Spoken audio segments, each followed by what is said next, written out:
ಎಲ್ಲರೂ ನೀರು ಕುಡಿಬೇಕು, ಹೆಚ್ಚು ನೀರು ಕುಡಿಬೇಕು ಅಂತ ಹೇಳ್ತಾರೆ. ದಿನಕ್ಕೆ 3 ಲೀಟ್ರಷ್ಟು ನೀರು ಕುಡಿಬೇಕು ಅಂತ ಹೇಳ್ತಾರೆ. ದಿನ ನಾವು ನೀರು ಕುಡಿಯೋದು ಒಂದು ಸಮಯಕ್ಕೆ ತಕ್ಕಂತೆ ನೀರು ಕುಡಿಬೇಕು. ಯಾವಾಗಂದರೆ ಆವಾಗ ನೀರು ಕುಡಿಬಾರ್ದು. ಮತ್ತು ನೀವು ಊಟ ಆದ ತಕ್ಷಣ ಕುಡಿಬಾರ್ದು, ಊಟದ ಮಧ್ಯೆ ಕೂಡ ಕುಡಿಬಾರ್ದು. ಯಾವಾಗ ಕುಡಿಬೇಕು, ಯಾವ ರೀತಿ ಕುಡಿಬೇಕು ಅಂತ ಈ ವಿಡಿಯೋದಲ್ಲಿ ತಿಳಿಸ್ಕೊಡ್ತೀನಿ. ಅದಕ್ಕೂ ಮುಂಚೆ ಯಾರು ನನ್ನ ಚಾನಲ್ನ ಸಬ್ಸ್ಕ್ರೈಬ್ ಮಾಡದೆ ನೋಡ್ತಾ ಇದ್ದಾರೆ ಅವರು ಸಬ್ಸ್ಕ್ರೈಬ್ ಮಾಡ್ಕೊಳ್ಳಿ. ಹಾಗೆ ವಿಡಿಯೋಗೆ ಒಂದು ಲೈಕ್ ಮಾಡಿ. ಬನ್ನಿ ನಾವು ನೀರನ್ನ ಯಾವ ರೀತಿ ಕುಡಿಬೇಕು, ಎಷ್ಟು ಕುಡಿಬೇಕು ಅಂತ ಹೇಳ್ತೀವಿ. ಬೆಳಿಗ್ಗೆ ಎದ್ದ ತಕ್ಷಣ ನಾವು 1 ಗ್ಲಾಸ್ ಅಥವಾ ಅರ್ಧ ಲೀಟ್ರಷ್ಟು ಬೆಚ್ಚಗಿನ ನೀರು, ಬಿಸಿನೂ ಇರಬಾರ್ದು ತಣ್ಣಗೂ ಇರಬಾರ್ದು, ಬೆಚ್ಚಗಿರೋ ನೀರನ್ನ ಕುಡಿಬೇಕು. ಕುಡಿದ ನಂತರ ನೀವು ವ್ಯಾಯಾಮ ಮಾಡೋದಾದರೆ ಮಾಡ್ಬೋದು, ಅಥವಾ ವಾಕ್ ಹೋಗೋರು ಹೋಗ್ಬೋದು. ನೀವು ಮತ್ತೆ ದಿನನಿತ್ಯ ಕರ್ಮ ಏನು ಮಾಡ್ತಿರೋ ಅದನ್ನು ಮಾಡ್ಬೋದು. ಇನ್ನು ಮುಖ್ಯವಾಗಿ ನಾವು ಊಟ ಆದ ತಕ್ಷಣ ಎಷ್ಟೊಂದು ಜನ ನೀರು ಕುಡಿತಾರೆ. ನಾವು ಊಟ ಆದ ತಕ್ಷಣ ನೀರು ಕುಡಿಲಿಲ್ಲ ಅಂದರೆ ಸಮಾಧಾನನೇ ಆಗಲ್ಲ. ಆದರೆ ಊಟ ಆದ ತಕ್ಷಣ ನಾವು ನೀರನ್ನ ಕುಡಿಬಾರ್ದು. ಊಟದ ಮಧ್ಯೆ ಕೂಡ ಕೆಲವೊಬ್ಬರು ನೀರು ಕುಡಿತಾರೆ. ನನಗೆ ಅದು ಒಳಕ್ಕೆ ಹೋಗೋದಂಗೆ ಆಗಲ್ಲ ಅಂತ. ಅದು ಕೂಡ ತಪ್ಪು ಅಭ್ಯಾಸ. ಊಟದ ಮಧ್ಯೆ ಕೂಡ ನಾವು ನೀರನ್ನ ಕುಡಿಬಾರ್ದು. ಊಟ ಆದ ಅರ್ಧ ಗಂಟೆ ನಂತರ ನಾವು ನೀರನ್ನ ಕುಡಿಬೇಕು. ನೀವು ಬೆಚ್ಚಗಿರೋ ನೀರನ್ನ ಕುಡಿದ್ರೆ ತುಂಬ ಒಳ್ಳೆಯದು. ಇಲ್ಲ ನನಗೆ ಬಿಸಿನೀರು ಕುಡಿಯೋಕ್ಕಾಗಲ್ಲ, ನನಗೆ ಬೆಚ್ಚಗಿರೋ ನೀರು ಕುಡಿಯೋಕ್ಕಾಗಲ್ಲ ಅಂತಂದರೆ ತಣ್ಣೀರು ಕೂಡ ಕುಡಿಬೋದು.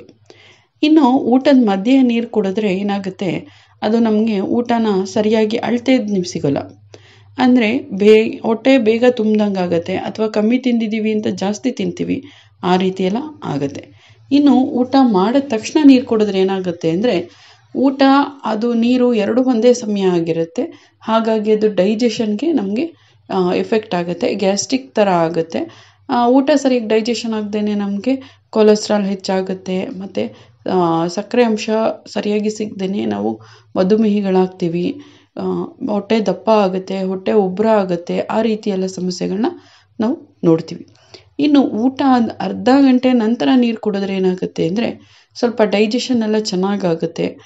ಅದರಲ್ಲೂ ಊಟ ಆಗೋ ಅರ್ಧ ಗಂಟೆ ಮುಂಚೆ, ಊಟ ಆದ ಅರ್ಧ ಗಂಟೆ ನಂತರ 1-2 ನಿಮಿಷ ಅಥವಾ 5 ನಿಮಿಷ ಸ್ವಲ್ಪ ವಾಕ್ ಮಾಡಿ ನಂತರ ನೀರು ಕುಡಿದ್ರೆ ಇನ್ನೂ ತುಂಬ ಒಳ್ಳೆಯದು.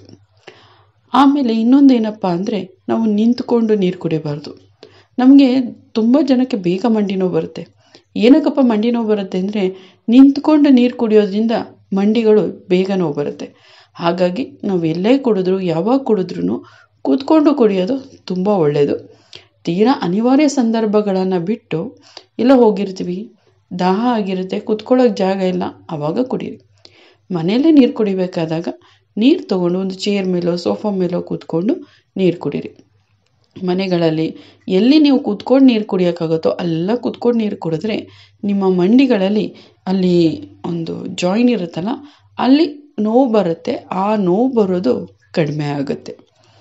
ಹಾಗೆ ನೀರು ಅರ್ಧ ಗಂಟೆ ಆದಮೇಲೆ ನೀವು ನೀರು ಕುಡಿಯೋದ್ರಿಂದ ಡೈಜೆಷನ್ ಚೆನ್ನಾಗಾಗುತ್ತೆ, ಮತ್ತು ನಿಮಗೆ ಗ್ಯಾಸ್ಟ್ರಿಕ್ ಪ್ರಾಬ್ಲಮ್ ಇದ್ದರೆ ಅದು ಬರಲ್ಲ. ಅದು ನಮಗೆ ಹೆಚ್ಚು ಊಟ ಮಾಡ್ತೀವಲ್ಲ, ಆ ಥರನೂ ಪ್ರಾಬ್ಲಮ್ಗಳು ಆಗಲ್ಲ.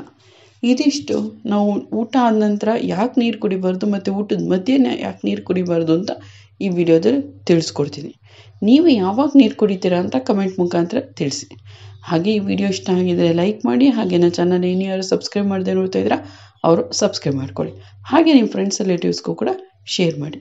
ಧನ್ಯವಾದಗಳು.